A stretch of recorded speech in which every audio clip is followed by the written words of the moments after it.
One sleigh after the other. We have decided this is the tagline for this series because every woman is one sleigh after the other. I couldn't agree more. If you missed last week's episode, welcome back to season 6 of So Cultured podcast. This season is called Overlooked, and it is the season where we are telling the untold stories of amazing, incredible women in STEM whose discoveries, work was overlooked. And last week we had such a great episode all about Hedy Lamarr, who was the woman who led to Wi-Fi being what it is today, amongst many other amazing things. But anyway, before we get into today's episode, I want to tell you about one of my sleighs. Oh, okay. Which I'm ready to hear. I would like to say, and I don't often hype myself up. However, do you know what? I'm going to take this moment to hype myself up because this is what this season is all about, is iconic women in STEM. And my sleigh is that I got into the final of one of the coolest pole dancing competitions in the UK. Oh my and God. I am so happy and excited, and I can't believe I've got in, and I just kind of think it's pretty iconic. Oh my God, it's 100% iconic, but I love how you're like, oh, I'm so like surprised and happy, and I'm like, babe, I am not surprised at all. Like, if you are privileged enough to have Liv's personal Instagram, which you probably aren't, it's probably just a privilege that I have, you would know she slays pole dancing and like pole fitness and stuff. So I'm not at all surprised that you are a finalist in a competition. So thanks, babe. I'm happy for you, girl. And it is such a slay. Thanks, imagine babe. like being this like girl boss in STEM, but also like in your free time you're literally a pole instructor, you're winning like and these dances, girls, these are raunchy dances. I'm like I'm watching it on the bus to work and I'm like, Jesus. Getting a bit hot under the collar. I love it. But anyway, that is my sleigh. Do you have any sleighs to share with us, Taz? No. Other than the fact that you look like a supermodel 24/7. You could be like Hedy Lamarr, like the most beautiful woman in the world. That's your sleigh. Yeah. Just being Taz. Sure. Just being Taz is a sleigh. Thanks. If I have a sleigh any time the rest of the season, I'll definitely let you know. Yes, and if you're listening and you're like, I actually have a sleigh that I want to share, let us know in the comments, because who knows, maybe we'll mention it on a future episode. Oh my God, 100%. Yes. They have to be like non-related to STEM though. Like, we want to know, what are you doing outside of your STEM life that's like so cool? Like, are you having a female orgasm on screen? Do you know what I mean? Like, we want to hear these things.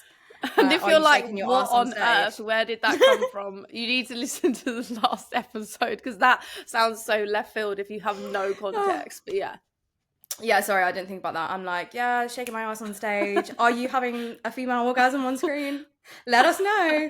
Are you featuring in the first nude film? Let us know.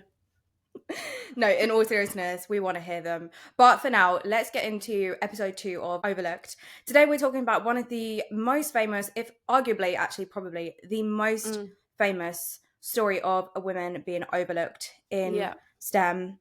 And that is Rosalind Franklin. So let's get into it. Our babes, let's go. It breaks my heart every time.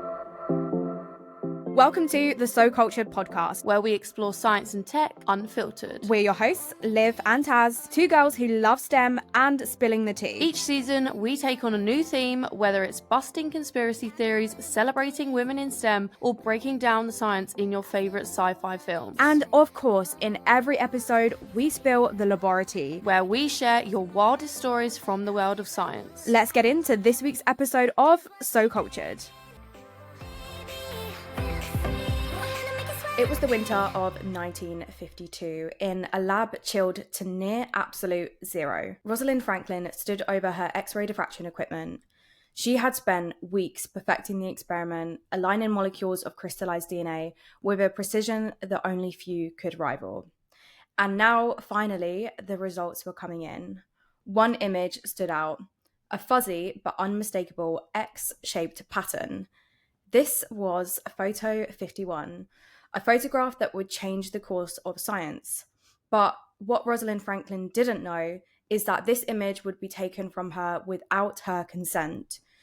She had no idea that three men, James Watson, Francis Crick, and Maurice Wilkins, would be the ones to go down in history as the discoverers of DNA's double helix, while her own name would be almost entirely erased from the record. This is a story of brilliance and betrayal, and the story of the woman who revealed life's blueprint but was almost forgotten for it.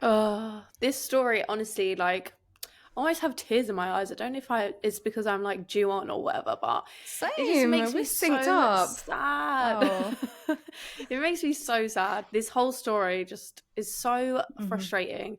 And I feel like it's the story that a lot of women in STEM do know about, but like, I don't know if they know the details. So let's start there. Should we start the backstory of Rosalind Franklin and like where she came from, who she was? So let's start there. Yes, absolutely. So Rosalind Elsie Franklin was born in London in 1920 into a wealthy and progressive Jewish family. Her father, Ellis Franklin, was a banker who deeply valued education, and Rosalind grew up in a home where academic excellence was expected and debate was like encouraged. So it was like one of them households where it was like, we're all going to be intelligent and we're going to talk about intelligent stuff. Do you know what I mean? It's like Hedy Lamarr. Yeah. So from an early age, she showed a striking aptitude for science and mathematics, often solving complex equations literally just for fun. And she attended St. Paul's Girls' School, which was at the time one of the few institutions offering good science education to women. And she excelled in physics and chemistry. And later, she actually went on to study natural sciences at Newnham College in Cambridge. At Cambridge, she discovered X-ray crystallography. It's a technique that lets scientists figure out the structure of molecules by looking at how X-rays scatter off of them. Because if you think about it, you can't obviously see molecules like DNA with a normal microscope because it's just so small. So you have to get a little bit creative. And so you crystallize the molecule, beam X-rays through it, and then capture the diffraction pattern, which is basically just like a series of spots and smudges on photographic film. It doesn't look like much, but from that pattern, you can use maths to work backwards and figure out what the molecule looks like in 3 dimensions. And this is what Rosalind was a master at. Yeah, this is crazy that they were doing it at this time, because I remember learning about that in undergrad. And I also learned that like the more symmetrical something you were looking at, the easier it was to do like X-ray crystallography, which is why viruses are like retroviruses, which are very symmetrical, are like a really good candidate for X-ray crystallography. But yeah, I think it's so wild that they were doing it this early on in time and we're still using it now. Yeah, 100%. And I think it's interesting that you said about viruses, because we'll touch a little bit more on that, but just as a little bit more explanation into X-ray crystallography and like how they kind of like back infer the structure. So overall, it requires like a lot of maths and spatial reasoning. Essentially, the idea is like if we imagine trying to figure out the shape of an object literally just by looking at its shadow, that's basically what Franklin was doing, but in 3 dimensions. So the diffraction pattern was like the shadow, and from that she used complex maths to rebuild the 3D shape of the molecule. And the key to all of this is something called Bragg's law, which I'm not going to lie, I'm not going to go into because I looked at and it was like a load of algebra and I was like, nah, I don't have a women in STEM analogy for that. Do you know what I mean? Like, you either know about Bragg's law or you don't. I am not teaching you about Bragg's law because your girl doesn't get it. But essentially, Bragg's law allowed her to calculate the space in between layers of atoms in the crystal. And as I mentioned, Franklin was a master at this because her precision in analyzing these patterns let her determine molecular dimensions with insane accuracy. And this is what I'm saying. We are back here with World War II because during World War II, she put those skills to work studying coal. So at the time, the British government was desperate for better gas masks. And essentially, Franklin looked at different types of coal to understand how their internal structure affected gas absorption. So her research helped identify the best types of carbon for filtering harmful gases, which directly improved wartime safety. So not only did she discover DNA, she also did this. And her work was so good that it became the foundation for understanding porous materials even today. No way. I did not know that about her. Yeah, literally crazy. So then in 1947, she moved to Paris, where she continued to refine her crystallography techniques even further.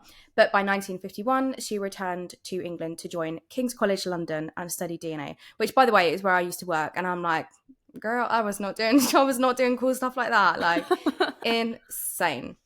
So insane. I guess this is where it all kicks off. Yeah, at King's College London. It all kicks off down there, let me tell you. No, I'm joking. It was actually a really good place to work. Anyway, so at this point in life, in the world, it is well established that DNA carried genetic information, but nobody really knew what it actually looked like. And so Franklin was brought in to lead her own investigation into this using X-ray diffraction.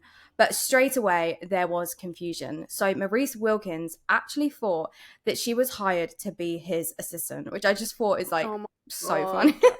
Let me roll my eyes.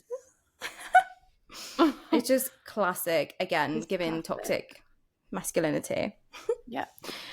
And it's just funny because meanwhile, she is literally producing the clearest images of DNA that anybody has ever seen. So I just want to talk a little bit about how she done it, because I just think it's so insanely cool. So imagine trying to figure out the shape of a spider's web, not by looking at it directly, but by shining a light through it and then studying the pattern that appears on the wall behind it.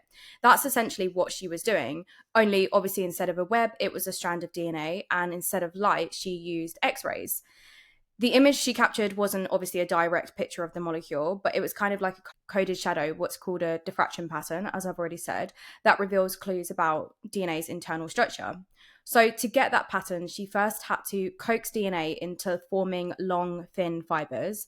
And this part alone required extreme care, because if the humidity was off or the fibers were touched too much, they would literally break apart. And she sealed them in airtight metal chambers so that she could precisely control the environment in order to keep the DNA stable, which as a dry lab scientist, I'm just like, pop off, queen. I could never. Literally insane. Once she'd done that, she then fired a beam of X-rays through the fiber. And when those X-rays hit the atoms in the DNA, they scatter in all directions. Behind the sample, she then places like a photographic film to capture where those scattered rays kind of land. And what she ends up with is an image of loads of like blurry dots and smudges. Well, it would look like blurry dots and smudges to me, but to her, it was data. It was kind of like a coded map that was waiting for her to solve it. But this wasn't just like a one-shot process. So each exposure could take more than 100 hours. And she would have to spend days adjusting the angle of the sample, maybe tweaking the beam's position or changing the temperature or moisture until she captured a pattern sharp enough to analyze it. And it kind of reminds me of like, you know, when you're driving and you're trying to like tune into a radio station, and it's never just like you just turn it and then it's like it's clear and like now I can hear the song. It's like you have to spend ages like tweaking it back and forth trying to figure out what the right setting is. Although I feel like the earlier generations, like the newer generations, would not know what that means. That's a good point. Oh my god, so that's weird, a good point. Ugh, we're so old. Ugh. No. Ugh. Well, if you know, you know. If you don't, you don't. Simple as. I get you. Again, not explaining it. It's like Bragg's Law. But anyway, she worked with two distinct forms of DNA, the A form and the B form. And I've actually never heard of A form, B form before, so I found this bit quite interesting.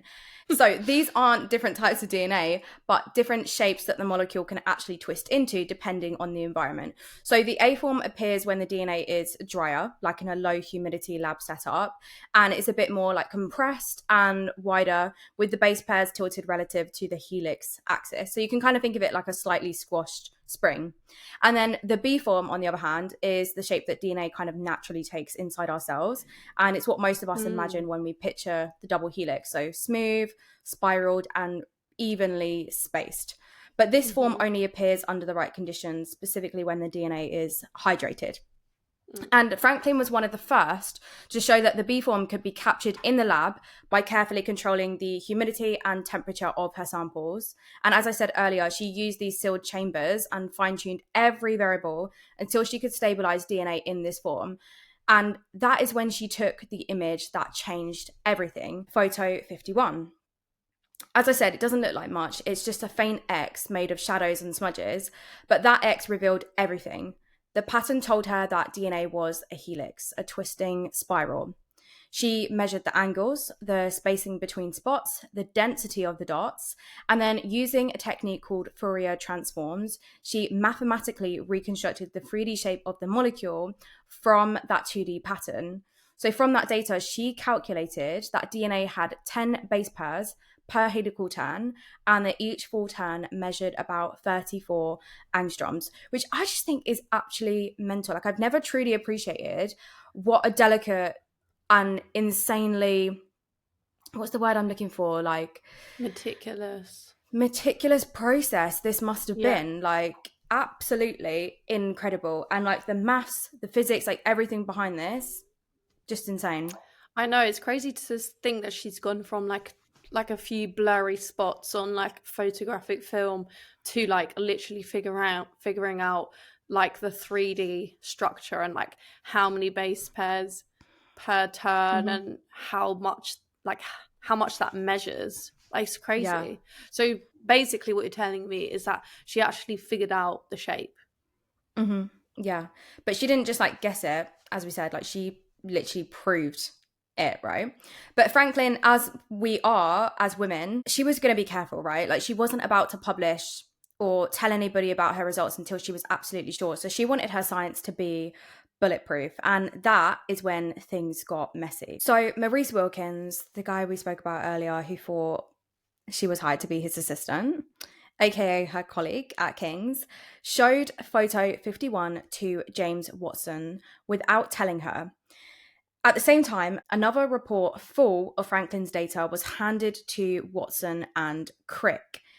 They weren't doing experiments, they were building models. And now, thanks to Franklin's work, they had the missing piece. Right, this is the part that really irritates me about her story, because what do you mean, like, I'm just going to show this photo, not tell the person who produced it, and because they know what they're doing. They knew what they were doing in this process. They were like, oh my God, this is groundbreaking. We need to like do something about this. Do you know what I mean? Like, they just saw her photo, ran with it because they knew it was going to be like the biggest breakthrough ever. And like, what were their models even about? Well, like you say, Franklin's photo was this missing piece. So what, can you tell us a bit more about their models? Yeah, Taz, like, you're gonna get like progressively angry as the story goes on, because Watson actually ended up writing a book, and like, I'll tell you some crazy stuff he wrote in his book about Rosalind towards the end of the episode. But he wrote in his book about how when he saw the photo, his pulse began to race, and I'm just like, shut up. Like, it literally wasn't your, like, be excited about it, whatever, but like, are we being excited about it and then you're like going, and it just annoyed me. I don't know. Your pulse is beginning to race because you know what you're about to do. Because you're a thief. Because you're a thief. Pisses me off.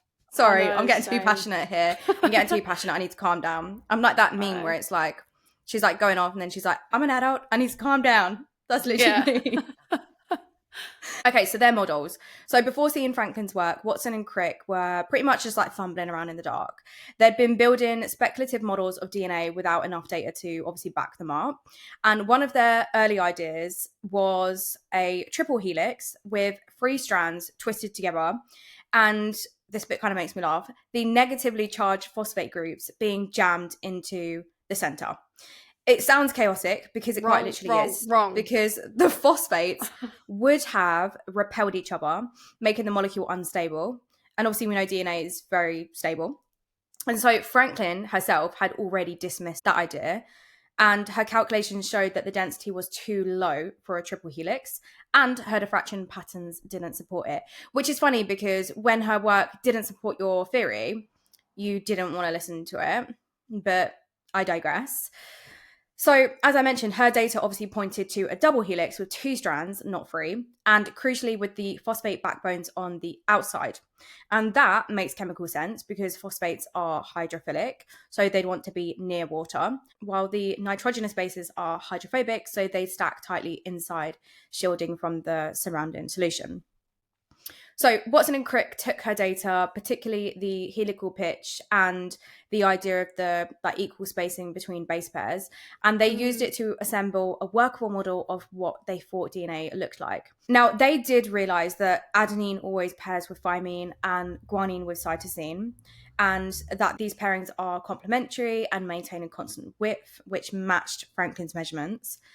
And so her numbers kind of turned their guesswork into a solid theory. And that's when, if you're listening, I'm quoting here, but that's when they knew they had it, the double helix. So on April 25th, 1953, 3 papers were published in Nature. Watson and Crick's came first, laying out the double helix, and then Maurice Wilkins' paper was second, and then Franklin's, the actual proof, was published last. Oh, so annoying, because if you know anything about science, then you know her paper should have been first as like the basis of the theory, and then Crick and Watson's should have came next to build upon that theory, whereas basically they did it the other way around to get all the glory by basically publishing based on her data as a support to act on their theory. But they were like, no, we theorized it first, and then now she's gone on to prove it. Like, no, babes, that's not how it worked. Yeah. So, oh, sorry, I'm about to swear, but it was so annoying. I'm actually so pissed off for her. Do you know what I mean? Like, it's just so, it angers me so much. Yeah, no. I've got tears in my eyes. Girls, we're all in this together. Today. Let's all take some deep breaths. We're going to breathe in for 2. 1, 2. We're going to breathe out for 2. 1, 2. Okay, I'm about to actually anger you more. So remember your breathing technique, girls. Use the box method. You breathe in for 4, you hold it for 4, you release for 4 because you're going to need it. Any man listening agrees with our anger. And listen, if they're listening to our podcast, they are kings. They are absolutely in agreement. Like, true. Yeah, we love our male listeners. We love all of our listeners, all of them, and they're all just royalty. In some sense, they are all royalty. They are. They truly are. But they slay every day. They slay. Another day, another slay. But you may all be royalty, but I just want you all to remember your breathing techniques. The box method, breathe in 4, hold for 4, release for 4, okay? Because you're going to need it for what we have coming up, because she had no idea that her work had been used. And while the men were being celebrated, Franklin had already left King's to work at Birkbeck College, and it was there that she started studying viruses using the same diffraction techniques. And her work on the tobacco mosaic virus showed that its RNA was helical too, and it was nestled inside a spiral of protein. And she even confirmed that RNA was single-stranded, unlike DNA. That's actually so cool. It's just frustrating. But I love that she still persevered and she was still like a pioneer. Like, sounds like she was doing really foundational work in virology, which again we love, because obviously I'm a virologist. But so as I said, her analysis showed that this particular virus, like its RNA, was a single strand, which was kind of like an insight that helped define the structural biology of viruses. And she then moved on to polio research as well, where she captured structural data that helped scientists develop vaccines. But in 1956, she was unfortunately diagnosed with ovarian cancer. And even during chemotherapy, she kept working. And she mentored Aaron Klug, who actually went on to win the Nobel Prize in 1982 for work that was rooted in hers. But unfortunately, she died in 1958 at just 37. Oh my gosh. That also angers me. Like, she mentored someone, a man, who then went on to win the Nobel Prize. Like, okay, this was my initial thoughts, but then I think she would be happy about that, right? So I was like, we should celebrate that, because of course, but it's just a bit frustrating that, like, I know what you mean. Like, when you know the brains behind everything. I know exactly what you mean. Yeah. And also, it's so crazy that she did all of this before the age of 37, and also very sad that she died of ovarian cancer. I think, wasn't it because she with their X-ray crystallography technique, she obviously exposed herself to a lot of radiation. So that's kind of why they hypothesized why she Oh my got God, cancer. really?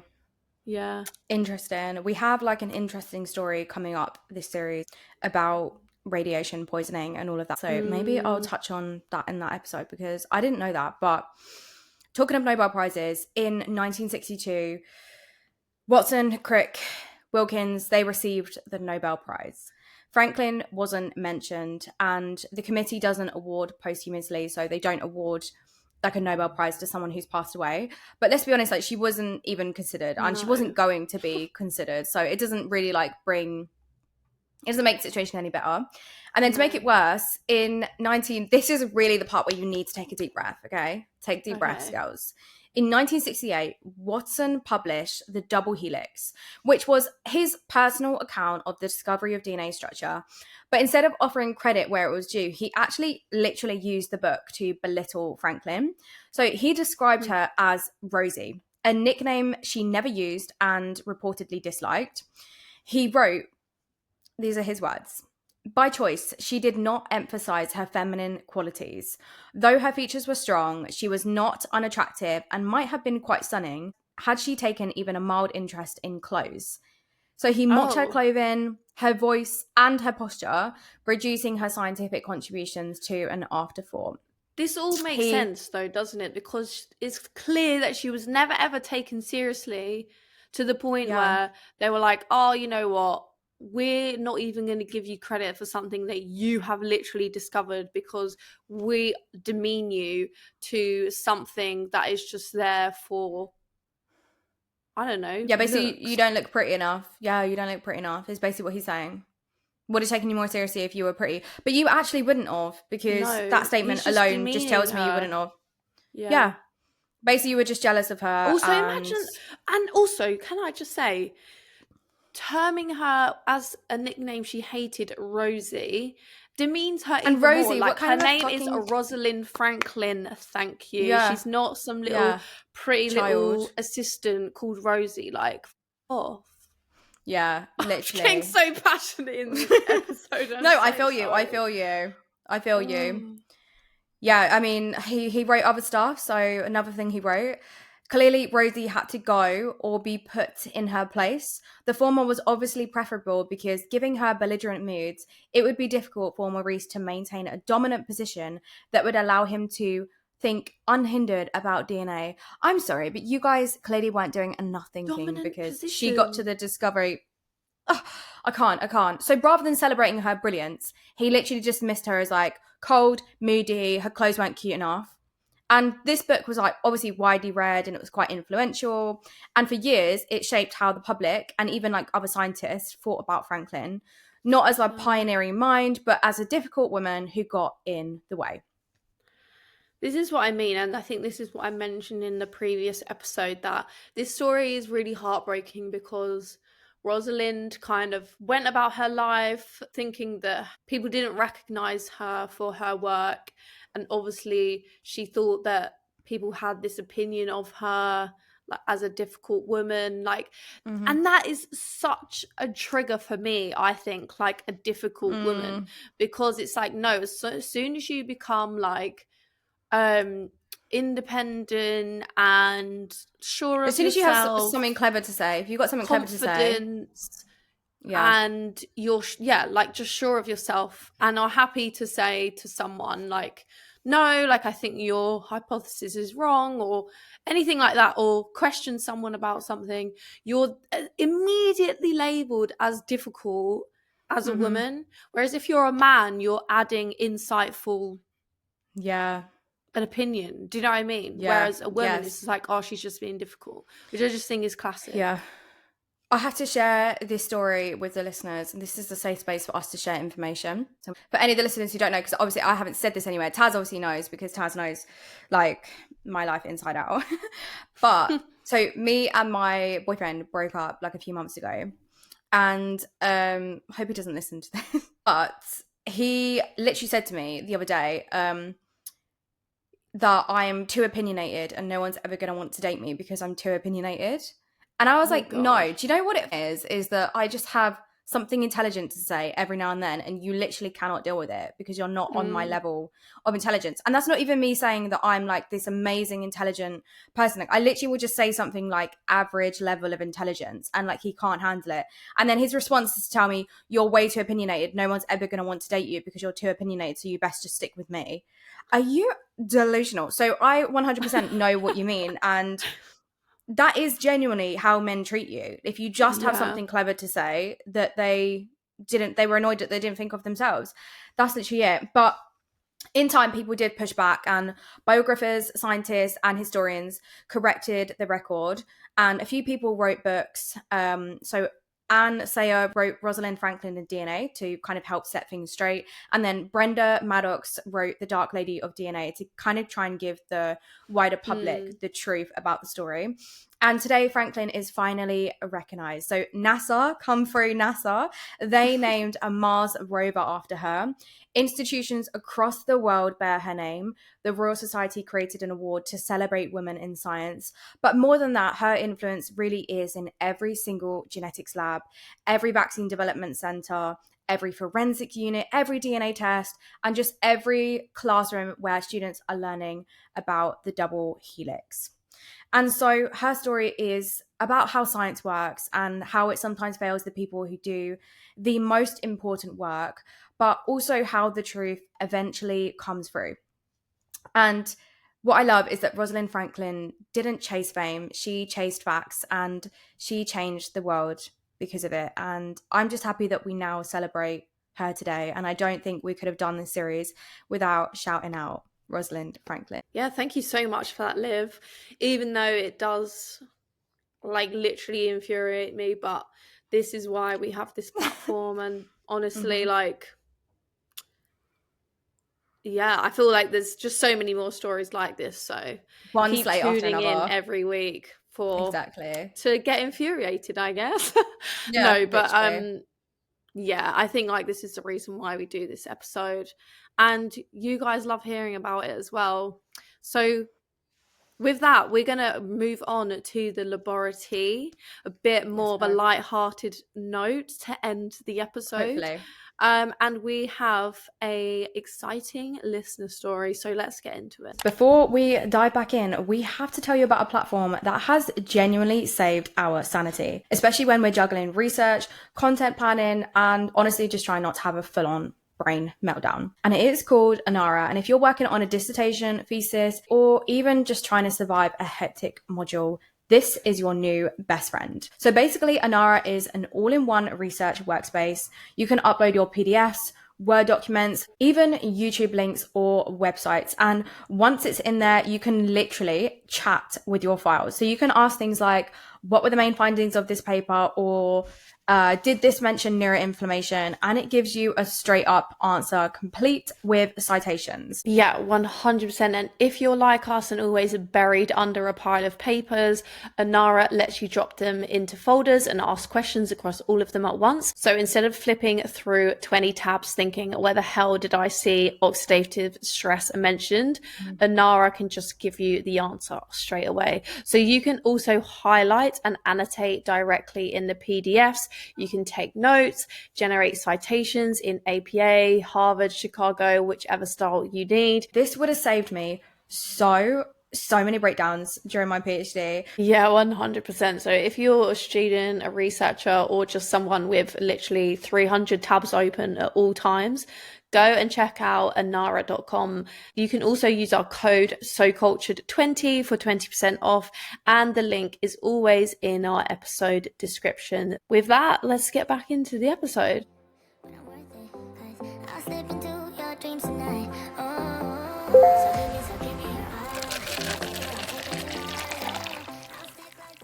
So the subject line of today's laboratory is, I failed 2 exams and my friends laughed. Bioinformatics is hell. It starts off with, Hi, I'm almost in my second semester studying bioinformatics as an undergrad, and I'm really struggling with imposter syndrome, which has been made so much worse by the people around me. Most of my new friends have much higher grades than I do, and ever since they found out about mine, they've started treating me differently. They constantly assume I'm lazy or not trying hard enough. When I say I'm going to study, they laugh and say things like, yeah, right. I've been honest with them about the fact that I'm not great at math or chemistry, but instead of supporting me, they say things like, then why are you studying bioinformatics? As if I don't deserve to be here. I recently failed 2 of my exams, and their reaction was awful. They openly cringed, and one of them even said, it must be so terrible to not be good at studying. I felt so ashamed. And it's gotten to the point where I've started lying about my grades just to protect myself. The worst part is, I prayed for this. I wanted this major more than anything, and I still do. But now I feel like I'm not good enough, not for this course, and not for the people around me. I basically feel paralyzed, like I can't even start studying because I've already convinced myself that I'm going to fail. Is it even worth it if these are the people I'm supposed to do it with? How do I prove it to myself and to them that I do belong here? Oh my god, that's a lot. Wow. I think number one, Imagine, get new friends. Sorry. yeah, I was about to say, imagine having friends like that. Like, what? I'm going to start this by saying that I always do this with myself personally, but anytime I have someone criticize me or say something bad about me or make a snarky comment towards me, I always remind myself that most times when we feel a type of way about someone, like especially when we're jealous of people as well, it's actually because of our own insecurities. And 100% these people are projecting onto you 100 Mm. because they feel inadequate, they feel like they're not smart enough, and they are projecting onto you. Every single time you look at someone and you think, oh my God, what are they wearing? Why are they wearing that? Why are they doing this? I promise you it's because of your own insecurities, and you wouldn't have the confidence to wear that. You Mm-hmm. wouldn't have the confidence to do what they're doing, and you're annoyed that they have the confidence to do it. You're annoyed at other people's success, whatever. 100%. This is 100% what is going on. 100%. Yeah, 100%. Like, there's obviously some insecurity there that they feel a bit rubbish about their grades, or like, I don't know, they feel a bit rubbish about something. And so then they're using you as a pitfall to make themselves feel better, which is just like a 100 classic million case for percent. anything. Like, I feel if you're judgmental about anyone, is because you have some sort of like underlining insecurity, to be honest. Yeah, and the part where they're like, "Oh, why are you studying bioinformatics?" Because I'm studying. How about it? Like, I know. I'm not a master yet. I'm Yeah. studying. Studying being the keyword. I am learning. Like, I'm not Literally supposed to be great at it undergrad yet. as well. Like, it sounds, Yeah. if you're in your second semester, it kind of sounds like you're in first year. Like, babes, do not put too much pressure on yourself. And also, I feel like it's quite easily to get wrapped up in like the friends that you make in your first or even like second year of uni. And I just think, find yourself some new friends. Like, do Mm, not surround yourself with people who are like so negative about you and your grades. Like, realistically, who actually cares? Like, why are people like so obsessed with knowing what grade you got? Like, if you have yeah. like real true friends in on your course, or even not on your course, who cares whether it is or not? They would Hmm. just try and support you as best you can. Like, Yeah. people have Also, get different in the real world. abilities. Like, not everybody is a high achiever. Like, not Yeah. everybody like bosses everything straight away. And I honestly was the same. Like, I think everybody always says to me, "Oh my God, you're a bioinformatician. You must be so great at math." I actually suck at math. And you know when people say like, "Oh no, I suck at this, I suck at that," and they don't suck at that. I Yeah. genuinely suck at math. Like, ask me. This is why I did not tell you about Bragg's law. Do you know what I mean? Because I ain't doing that math. I don't get We're it. just I staying in can, our lane, babes. We're yeah, staying in our stay in your lane. lane. I can ask ChatGPT, explain this to me like I'm a 5 year old, and I still don't get it. And do you know what? That's okay. I'm getting on just fine. They are living Mm, under some myth that's been sold to them that to be successful in this career, you have to be the most amazing mathematician. You have to know like all the different stats. No, you mm, don't. Like, you literally mm. don't. Sorry. And I am a bioinformatician. I've been a bioinformatician for 5 years. Let me tell you right now, it's okay if you are not that great in math and you're not that great in Yeah. chemistry. That's okay. And I also feel like, obviously, undergrad is not everything. Like, we've spoken on our podcast so many times about our different routes to where we are today, and like, they've been so different, let me tell you. Like, there's been failed exams, there's been like doing a Yeah. master's to like be able to go into a PhD. Like, honestly, and we all got to the same place. We all got to the point where we've done a PhD. We're now very successful in our careers. And it's like, we were all very different to like, in terms of like our academic abilities to where we are today. And I just think it's just perseverance. To be where we are today, you just have to persevere through Yeah, these believe in yourself when nobody scenarios. else does. Obviously, it's not nice having people belittle you for your grades, but honestly, I think it says more about them than it does about anything else, like, and your ability to do the work. So I honestly think, take it as motivation to prove them wrong. I know you mentioned in the message that you felt you couldn't do that anymore, but honestly, take your anger, take your upset, and channel it into your studies, because you will be like Yeah. successful at the end of it. It's giving like that really cringy quote that like Facebook mums share when it's like, tell me I can't and I will. But literally, like, that is how I am. If you tell me I Yeah, can't do something, same. like, I'm gonna do it now. And that's the mindset that you need to adopt. And you need to stop worrying about what other people think about you. Who gives anything that your friend thinks that your grade was rubbish? Do you think your grade was rubbish? Like, if yes, okay, let's figure out how we can improve it. And that's something that you need to figure out with yourself, not with your friends. It doesn't concern your friends. First of all, I would suggest don't tell them your grades. And if you insist on doing it, just lie to them. Who the hell cares? If it's bothering you that much, I mean, I do think you should find new friends. But if you don't want to do that, stop telling Absolutely. them. Stop telling them your grades, or just lie about them. But it seems like you are maybe someone who, and this is absolutely fine. Like, I have this aspect in my personality as well. Like, I really care about what people think of me sometimes, but it sounds like you are that type of person, and maybe consider if that is actually spilling over into your actual study techniques. Like, maybe they're telling you that you need to study a particular way, but realistically that particular method of studying doesn't work for you. So take some time for you to stop listening to other people and discover what kind of study methods work for you and how you can help yourself better your grades if you feel like that's what you need to do. But the people who matter did think you were good enough, because otherwise you wouldn't be on the course. So you clearly are good enough. Yeah. So don't let And I anybody also tell you think, that you're like, not. don't let your pride stop you from seeking out help from the lecturer or someone more senior on the course or the academic board, whatever. Like, whatever's going to help you. If you need more support or if you need help in understanding something, do not let your pride get in the way, and ask for help. But just to end, like, they've asked at the end of their message, how do they prove to themselves and to them that they belong here? And like, I'm not even going to entertain that question, No. because you do not need to prove anything to anyone or even to yourself. But what I will say is the fact that you have taken the time to write out this message and send it in to us tells us that you do belong here, because you care passionately about what you're doing and you're genuinely invested in it. And that, at the end of the day, is what matters and what's going to get you through.